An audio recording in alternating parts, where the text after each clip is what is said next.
Salutations, c'est Axel. J'espère que vous allez bien. Moi, je suis en train de finir mes vacances là et aujourd'hui, j'ai une petite histoire à vous raconter.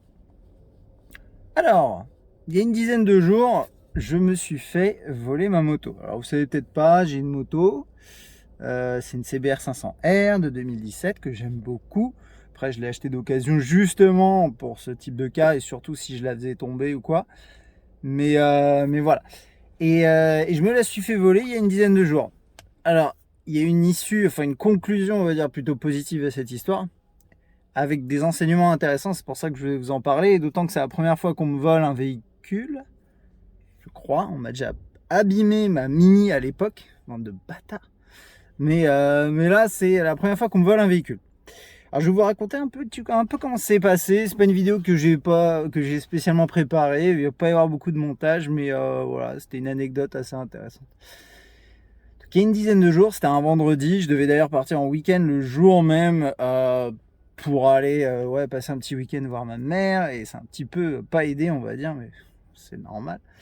Et l'idée c'est quoi? C'est bon, pour ceux qui savent pas, j'en ai parlé sur Twitter, mais en ce moment je vois pas le rapport, mais je le dis. Donc voilà, j'ai un deuxième gosse qui vient d'arriver, c'est cool, et ça fait aussi que la nuit je dors pas trop. Donc par exemple, ce qui est assez marrant, c'est que la veille, vers minuit et des poussières, j'étais en train de me promener en poussette dans la rue euh, pour essayer d'endormir le mioche. Ça a marché à moitié. Et la moto était toujours là. Donc pour info, moi je la gare à différents endroits, mais parfois je la gare dans la rue. Je vis dans une ville qui est plutôt relativement safe. Mais bon, vous me direz pendant les vacances, tout ça, bon, on rentrera dans les détails après. Donc elle était là. Le lendemain matin, on se lève un petit peu tard parce que justement le gamin se lève la nuit. Donc on est en vacances, on fait des grasses mat et je sors mon téléphone. Alors, faut savoir que ma moto est équipée d'un tracker, ce qui a sauvé pas mal de choses, vous comprendrez rapidement. Et vers 10h du match, avec le gamin dans les bras en train de lui donner le bib, et puis je regarde mon téléphone et je me dis, mais bordel, j'ai 150 notifications de mon tracker qui me dit la moto a bougé, la moto s'est déplacée, nana, changement d'inclinaison, et la moto a quitté la zone maison. Ça, c'est vraiment la notif qui fait un peu flipper sa race. Faut savoir une chose, c'est que moi, la nuit, j'ai mon téléphone en mode ne pas déranger. J'ai juste mis des contacts en mode potentiellement s'il m'appelle, je les reçois parce que bon, on sait jamais hein, en cas d'urgence. Mais comme un con, j'ai pas mis les notifs de mon tracker en mode ne pas déranger, enfin en mode whitelisté. Alors, juste une chose quand même enfin là-dessus, je dirais que c'est pas grave. C'est-à-dire que la dernière chose, je pense, que vous avez envie de faire si votre moto est en train de se faire voler par des gars que vous ne connaissez pas, ça peut être le petit clown du coin qui va partir en coin dès que vous sortirez. Ça peut être aussi des mecs un peu des sales, des mauvaises personnes. Enfin, de base, c'est des connards, mais des personnes violentes, et tomber nez à nez en pleine nuit à 5h du mat sur des gens de ce type-là, c'est pas forcément la meilleure chose, ça reste que du matériel. Donc d'une certaine façon, moi je suis content de ne pas avoir eu la notif en pleine nuit. Et donc en fait ce qui s'est passé, c'est qu'à 5h du mat, il y a eu une notif de mouvement suivie d'une notif de déplacement, et la moto elle était partie. Alors la moto elle est sécurisée avec un U, par contre, qui n'est pas attaché à un point fixe. Donc ça c'est le seul point que je vais sortir là maintenant tout de suite. Attacher vos véhicules à des points fixes. J'avais pas cette possibilité là, du coup j'ai changé l'endroit où je la garde. Désormais j'ai une chaîne et je la garde à un point fixe. Pourquoi? En fait un U, c'est bien si quelqu'un a envie de partir avec en la faisant rouler, mais il faut savoir une chose, c'est qu'aujourd'hui une des pratiques qui est très commune, et c'est ce qui s'est passé à mon cas, parce que j'ai pas mal échangé avec la police. Je pars un peu dans tous les sens déjà, c'est génial. Mais en gros, ce qui s'est passé, j'étais pas là, mais a priori, enfin, tout indique que c'est ce qui s'est passé. C'est des gars, ils attendent les bons moments. Donc là, c'était plein mois d'août, c'est génial. Ils ont un vieux camion moisi. J'espère, je pense qu'il est moisi. Ils font le tour de certains quartiers qu'ils ont peut-être déjà scannés avant, je pense que pour être plus optimal. Et en fait, ils sont plusieurs, ils prennent la moto, ils la soulèvent, ils la balancent à l'arrière et ils partent en chercher une autre. Et en fait, ils font ça toute la nuit. Et donc, en gros, votre U, ils en ont rien à cirer. Ça va peut-être les emmerder un chouille, mais ce qui les emmerderait vraiment, c'est d'avoir une chaîne accrochée à un point fixe. En gros, une moto accrochée à un point fixe, ils y touchent pas parce ils vont pas sortir la meuleuse en pleine rue. vacances ou pas vacances. Il faut savoir une chose, c'est que pas très très loin de chez moi, il y a une moto qui est en gros le modèle au-dessus de la mienne, mais en plus en neuf, qui était là, qui n'a pas bougé bien sûr, parce qu'elle était attachée à un point fixe. D'ailleurs, je me suis mis à côté d'elle, attaché à un point fixe également, depuis. Alors, donc voilà, je me lève, je regarde, je vois les notifs, je fais fuck, je crois qu'on m'a volé ma moto. Enfin, j'ai dit à Sonia, on m'a volé ma moto. Je suis sorti dans la rue, vérifier et constater en effet que la moto était plus là. Il n'y avait pas de, il y avait rien au sol. Tout indiquait clairement, il n'y avait pas le U coupé. Et ce qui a du sens. Hein. Je veux dire, pourquoi s'emmerder à couper un U en pleine rue, ça prend du temps. Donc ça commence par ça. Hein. Donc déjà super, je suis ravi. Vous imaginez bien. Alors moi, mes notifications, j'ai quoi? J'ai une notif à 5 heures qui dit qu'elle a un peu bougé. J'ai une notif un peu après qui dit qu'elle a changé de zone. Et puis, moi, mon tracker, c'est un tracker de chez Invoxia. Alors, juste aussi par rapport à ça. Aujourd'hui, moi, j'avais pas forcément prévu de faire un test de ce tracker, d'en parler particulièrement. Cette vidéo aujourd'hui, c'est surtout focus sur l'événement en tant que tel qui s'est passé. J'ai envie de vous en parler. Le tracker, c'est hyper utile, vous comprendrez pourquoi. Mais que ce soit celui-là ou un autre, je recommande bien sûr l'installation d'un tracker. Mais le but, c'est pas de faire la promotion de ce tracker. Que ce soit celui-là ou un autre, ça a une utilité. Lui, je l'aime bien parce que il a une particularité, c'est que pendant 3 ans, vous payez pas d'abonnement. Super. Après, en tant que tel, il marche bien. Enfin, honnêtement, je l'aime bien. Je vous en parlerai peut-être un peu plus en détail, un peu plus tard dans cette vidéo, mais je n'ai pas vocation à faire la promo de ce tracker. Tout ça pour dire que aujourd'hui, je l'ai récupéré. Si j'avais pas eu de tracker, j'aurais pas récupéré. Point barre. Donc le tracker m'indique que la moto a changé de zone, etc. Et je peux suivre sur la carte où est-ce qu'elle est passée. Et là, ça devient vachement intéressant. Alors moi, j'avais réglé mon tracker en mode ultra autonome, c'est-à-dire il va pas enregistrer la position très régulièrement. Parce que, en vrai, moi, je pars le matin pour le boulot, je rentre le soir, je fais un trajet, ça me casse les pieds qu'il aille suivre tout mon trajet et que ça consomme de la batterie, alors que bordel, je vais au boulot et je reviens du boulot. Par contre, en effet, dans le cadre d'un vol, ça aurait été utile de savoir précisément par où le gars est passé. Mais j'ai quand même des indications. Et j'en reparlerai un petit peu plus tard. Et donc bon, j'appelle le 17. Ce que je vais vous donner comme chronologie des faits également, c'est a priori ce qu'il faut faire. Maintenant, vous aurez peut-être des conseils à donner dans les commentaires. Mais si ça vous arrive un jour de vous faire voler votre véhicule, je pense que ce que j'ai fait, ça correspond à ce qu'il faut faire. Donc en gros, première chose que j'ai faite, j'ai appelé le 17. J'ai signalé le vol. Et je leur ai également transmis au plus vite l'adresse exacte à quelques mètres près de là où elle était actuellement. Et je vais vous en parler un peu après encore.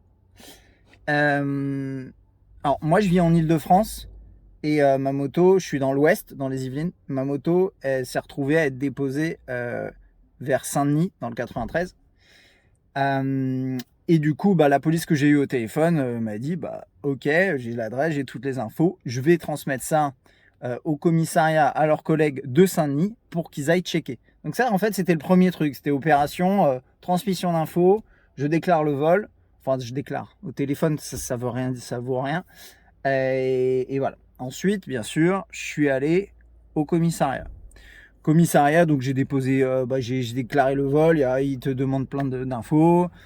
J'ai expliqué que j'avais un tracker, que j'ai même donné l'adresse machin dans mon PV de comment on dit, PV de déclaration de vol, je sais plus exactement. Ce qui est important également dans cette procédure, et il faut absolument le faire, c'est que c'est là qu'il va déclarer le véhicule comme volé. Si demain votre véhicule qui a été volé se retrouve dans un accident, se retrouve flashé, se retrouve impliqué dans un vol, etc., dans un délit quelconque, vous serez couvert.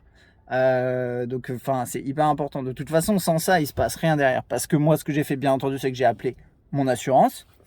Et assurance qui m'a demandé un certain nombre de papiers, notamment ce procès verbal. Donc voilà, la matinée, en gros, un petit peu chargée.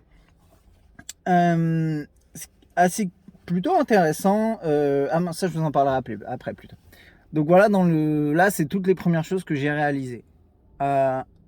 Franchement, je pense qu'en 1h30 après, 2 heures après que j'ai fait tout ça, j'ai eu un appel, commissariat de Saint-Denis, bonjour. On a retrouvé votre moto, elle était exactement là où vous nous avez dit. Laissez-nous le temps de la ramener.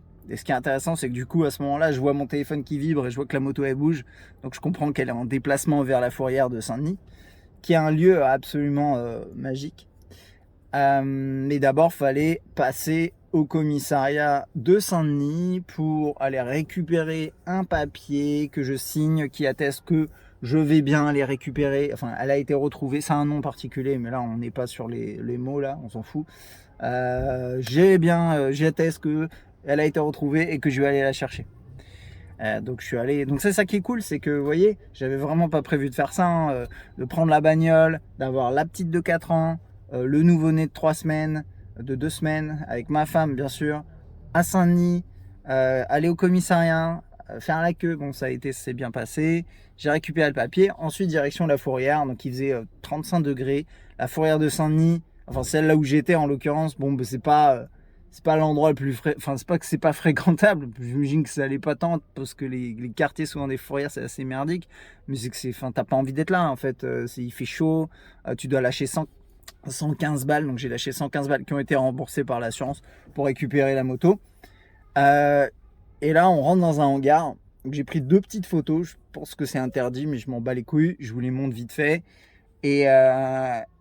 Et ça ressemble à rien, mais là je vois ma moto au bout, je fais ok d'accord, bon, je la prends, je la sors, et là je commence à la regarder, et je vois, alors pas des gros dommages, y a, mais quand même plein de petits trucs bien chiants, du carénage pété. Le plus chiant c'est au niveau du guidon, moi j'ai un guidon bracelet, donc c'est composé de 2 pièces qui sont séparées, c'est pas un guidon en une pièce, et il y a la partie gauche qui est tordue, donc c'est assez chiant au début quand je suis monté dessus et j'ai commencé à rouler, parce qu'en gros j'ai constaté qu'elle était en capacité de rouler. Donc je l'ai quand même ramené à la maison avec ma femme derrière en bagnole au cas où, mais je me suis dit mais il y a un truc chelou, et en fait je me suis rendu compte bah le guidon était tordu parce que je pense que comment ça s'est passé, c'est que il la soulève, je pense qu'il laisse la roue arrière rouler, je crois, si je dis pas de bêtises, comme elle est au point mort, elle roule, et à mon avis ils ont tout mis le poids de la moto sur le guidon gauche, enfin le guidon côté gauche, ce qui fait qu'en fait ça l'a légèrement tordu, cette bande de connards, et au passage ça a déréglé des trucs, et en la balançant dans leur vieux camtar de merde, ben elle s'écrase sur le reste, et en fait il y a des dommages qui ressemblent un petit peu à des dégâts de chute à l'arrêt. Par exemple, mais des 2 côtés, c'est ça qui est, c'est super. Par exemple, d'un côté gauche, bah il y a tout plein de petits trucs qui sont un peu pétés, le carénage qui est déboîté, qui est même cassé à certains endroits, super les gars. Le U qui était abîmé, je pense que c'est parce qu'à un moment ils ont essayé, ils ont dû zapper qu'il y avait un U, ils ont essayé de rouler avec, je sais pas ce qu'ils ont branlé, et du coup bah il était un peu abîmé, c'est très dur de l'enlever, mais j'ai pu l'enlever. Bon, je veux pas détailler les dégâts, mais ouais, il y a les clignots qui sont pétés, la pédale de frein qui est tordue pour la sûrement 4e ou 5e fois dans la vie de ce véhicule avec moi. Donc ça c'est vachement bien. Un autocollant derrière, on s'en fout, mais c'est des petits. Le pot qui est légèrement, et il s'est pris il s'est pris un choc, et je pense que c'est en fait il y a des dégâts des 2 côtés comme je disais, donc je pense qu'ils posent la moto, elle s'écrase sur le reste, et puis quand ils en mettent d'autres à côté, elles viennent péter encore plus. Donc je sais pas comment ils s'en sortent après pour valoriser les motos. Est-ce qu'ils vendent juste à la pièce détachée? Est-ce qu'ils la retapent vite fait, bien fait, ils la revendent sur le bon coin? J'en sais rien. Quoi qu'il en soit, donc je la ramène. Bon, je suis vénère, hein, bien entendu, mais je suis content de l'avoir trouvée en quelques heures. Donc déjà le premier point, ce qui est vachement cool, c'est de se dire une chose. Bah je suis content de leur avoir fait perdre du temps et d'avoir récupéré ma moto. Après, faut savoir que moi j'avais regardé un peu pas mal de vidéos sur ce genre de phénomène, mais surtout en Angleterre, à Londres notamment. Apparemment, c'est l'hécatombe là-bas. Et en fait, je discutais avec un des brigadiers de la BAC de Saint-Denis, qui s'occupait de ce cas-là, et qui disait qu'en gros, en ce moment, mois d'août, il y a des gars d'une des cités du coin, je ne vais pas rentrer dans les détails, qui tournent toutes les nuits avec un camion. Toutes les nuits. Et qui chopent, je sais pas, 5, 10, 15 motos. Après, je sais pas s'ils ont des gros camions. Et en fait, ce qui se passe, c'est que c'est assez simple. Ils sont très bien organisés. Ils prennent les motos. D'ailleurs, comment on peut en être sûr aussi, et ça c'est vachement intéressant, c'est que mon tracker, il m'a montré exactement où est-ce qu'ils sont passés juste après avoir chouré ma moto. Et en fait, moi je suis dans l'ouest, Saint-Denis c'est au nord, et Montreuil, tout ça c'est à l'est. Et ma moto, elle est passée par Montreuil, elle est passée par d'autres bleds à côté. Et ça montre clairement qu'ils sont arrêtés là aussi pour choper d'autres motos, qu'ils ont sûrement empilé sur la mienne derrière. Donc tout ça, bien sûr, je l'ai filé à la police, et j'espère que ça peut aider, peu importe, et qu'ils choperont peut-être quelqu'un, j'en sais rien. Mais la finalité, c'est qu'en fait, comment ça se passe, c'est qu'aussi, une fois qu'ils ont fait tout ça, leur petite récolte de la nuit, ils vont aller poser les motos à droite à gauche, dans des endroits qui sont bien sûr pas chez eux, hein, justement pour vérifier qu'il n'y a pas un tracker dessus. En fait, ils vont pas se faire chier à aller couper le U dans le camion, à aller trifouiller à droite à gauche s'il n'y a pas des trackers. Ils en ont peut-être 10 motos, ils vont les poser à droite à gauche dans leur pas très loin, à mon avis de chez eux, mais j'en sais rien. Et ils attendent quelques heures et après ils reviennent les chercher. Et si au bout de, je sais pas, 24 heures ou moins, bah, la moto est toujours là, tout le monde s'en branle, bah, c'est qu'a priori, il n'y a pas de problème, on peut la ramener dans notre hangar du ghetto. Et donc en fait, bah, les gars, ils sont repassés après dans la journée, ils ont vu qu'elle était plus là, ils ont dû se dire, bon, bah les couilles, c'est une moto qui vaut pas si cher que ça.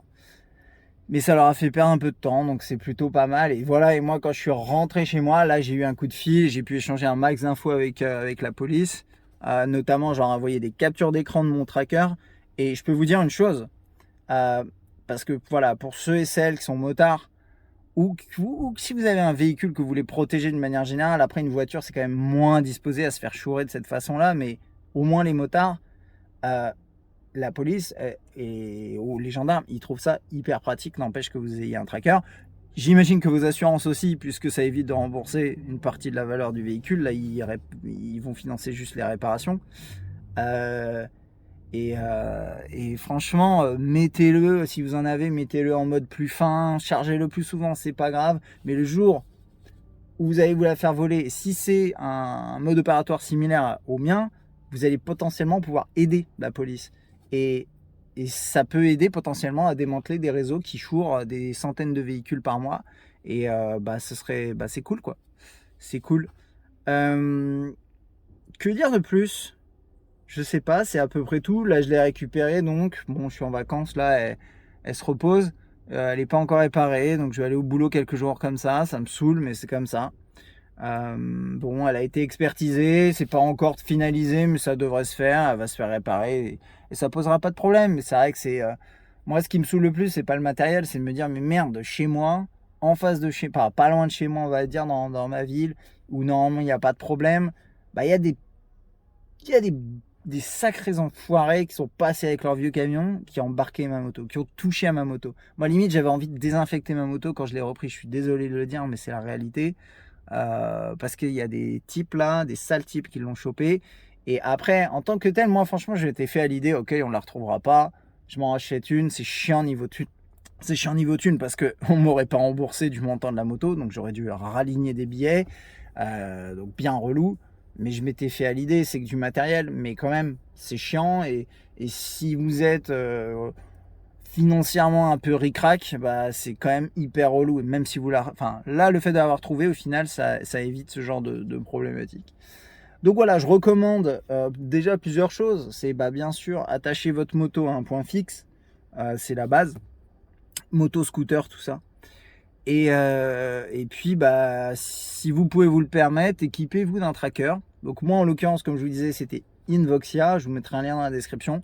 J'en suis très satisfait, mais ça paraît con parce que j'en suis satisfait, mais à la fois, j'ai pu récupérer ma moto grâce à ce tracker. Donc, enfin, est-ce que c'est pas un peu biaisé? Mais à la fois, c'est un bon test, hein. J'aurais préféré m'abstenir d'avoir ce retour d'expérience, mais bon, je peux vous le fournir, donc je vous en parle. Il est chouette, facile à configurer, il y a une app, ça marche bien, les notifs c'est top. Après, comme je vous disais, j'aurais dû le régler plus fin, parce que aussi il y a un autre point, c'est que moi par exemple, si demain elle est garée dans la rue et qu'il y a quelqu'un qui l'a fait tomber, et que pour le coup j'aimerais bien 30 secondes plus tard être là pour choper la personne éventuellement et lui dire qu'est-ce que tu fais enfoiré, le truc c'est que les notifs elles prennent un petit peu plus de temps parce que je l'ai réglé en mode autonome. Elles prennent du temps à arriver, et du coup en fait t'arrives, t'as ta moto par terre et il n'y a personne autour bien entendu, donc Voilà, c'est juste des détails, mais sinon c'est tout. Et il y a plein d'autres trackers qui sont bien sur le marché. Je suis sûr qu'il y a plein de gens qui ont fait des articles ou des vidéos qui parlent de tous les trackers sur le marché pour vous dire quoi prendre. Donc regardez tout ça, documentez-vous. Franchement, ça va. En l'occurrence là, ça m'a fait économiser potentiellement le fait de raligner des billets en plus pour me racheter une moto. Sachant que mon tracker, j'ai dû le payer, je sais plus, j'ai plus le prix en tête, je veux pas dire de bêtises. Je vous laisserai regarder sur leur site. Mais c'est pas donné, mais c'est pas non plus hors de prix, je pense, par rapport à la prestation que ça offre. Voilà, c'est à peu près tout ce que j'ai à dire. Si vous avez des questions sur tout ça, la procédure, je sais pas.